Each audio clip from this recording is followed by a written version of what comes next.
Hello, and welcome to Storytime with Speech and Smile.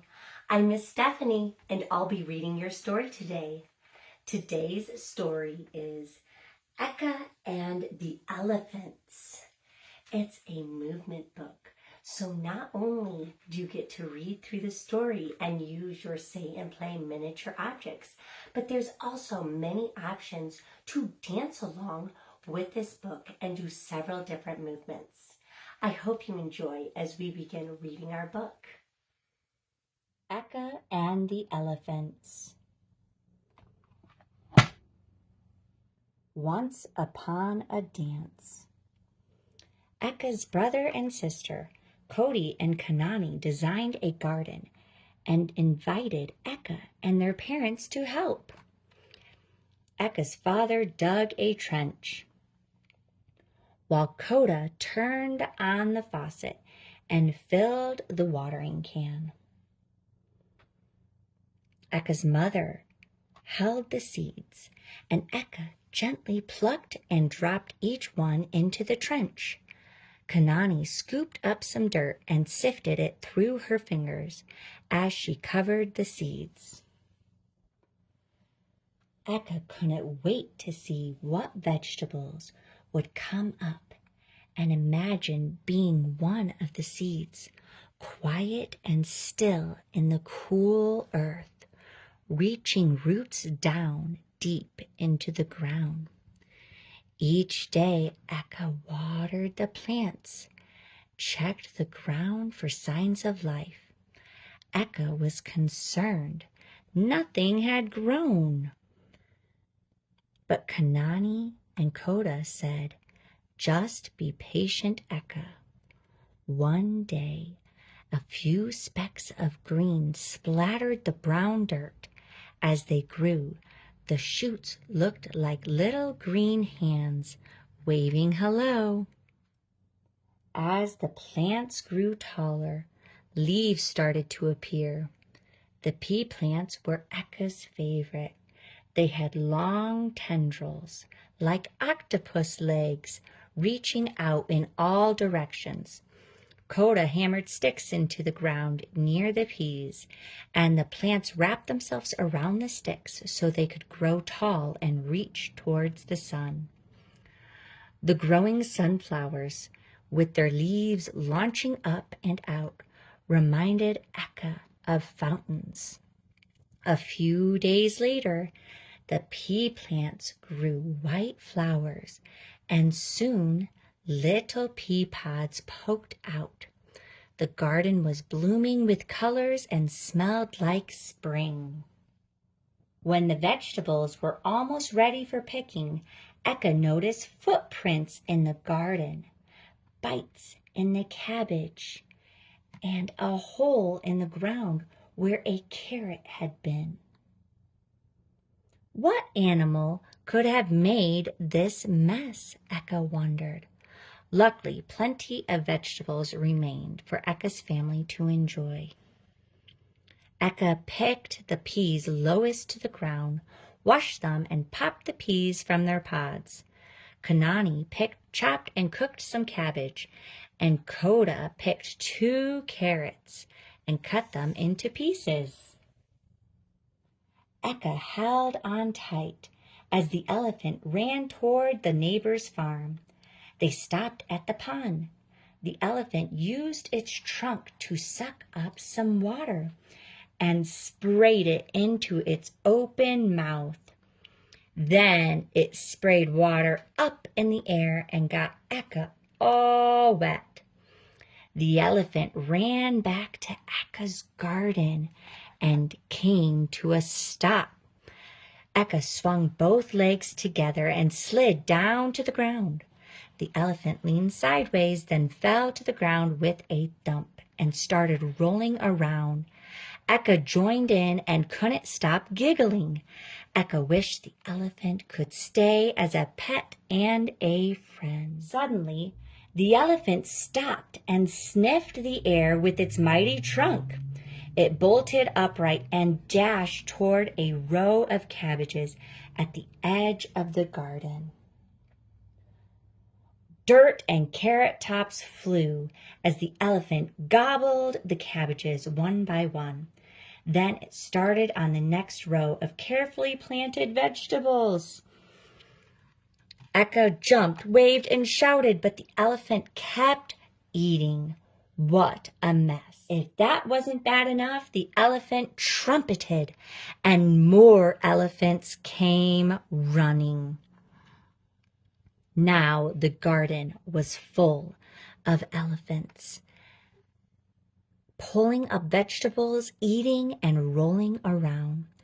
Eka realized if they kept going, they'd eat all the vegetables and destroy the garden. Eka didn't know what to do. Eka remembered what Koda had said about elephants and had an idea. Eka ran to the kitchen, grabbed a jar of honey, climbed over the fence, and followed the neighbor's driveway toward the beehives. Eka's neighbor had taught the whole family about bees and how they show each other where to find flowers using a waggle dance. Whether it was Eka shaking or the honey, the bees followed. As Eka climbed back over the fence, the honey jar slipped and fell on the other side. The bees got upset, and Eka ran back toward the house with bees buzzing angrily behind.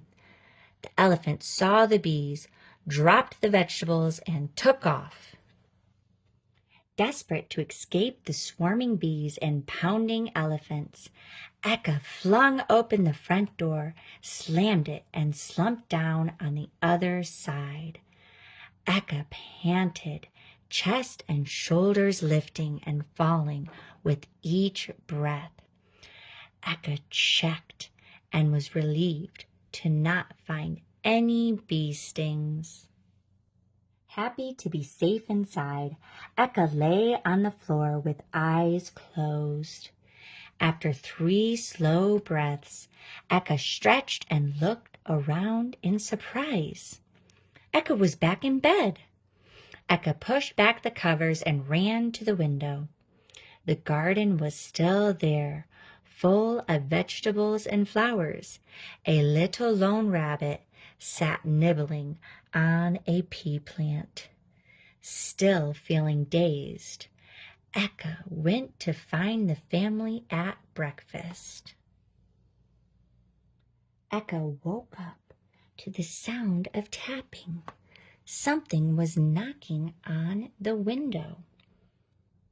Eka jumped out of bed and pushed aside the curtains to see a purple trunk nudging the glass. An elephant had pushed the window open and tickled Eka's cheek with its trunk.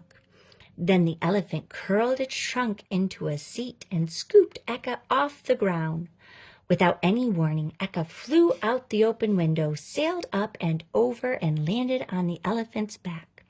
"Whee!" said Eka with a huge grin. "I just had the strangest dream," said Eka. "A lovely elephant came to visit. But then she invited her friends, and they ate all the vegetables in our garden." Eka sighed. "Even though the garden was ruined, I am sad it wasn't real. I think it would be nice to have an elephant friend. Mom, is there any way we could visit an elephant someday?" Eka's mom laughed, shook her head, and said, "Honey, I'm sorry, but I don't know any elephants." Kanani ran to her room and came back with a picture of an elephant on her tablet.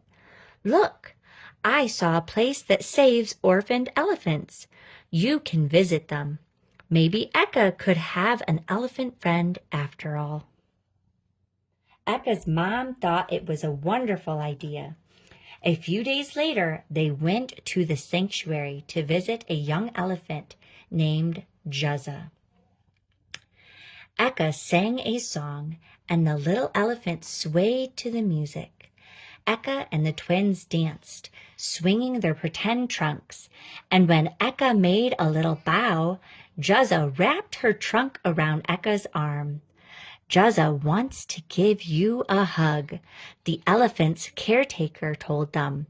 Eka hugged Juzza's trunk and said, I'm so happy to have a new friend. The end. The end. My grandpa always ended stories this way, and I like to share the fun. Thank you so much for joining me as we were reading Eka and the Elephants. I hope you enjoyed the story and all the different movements that we got to learn as we read the book, as well as using our Say and Play story kit.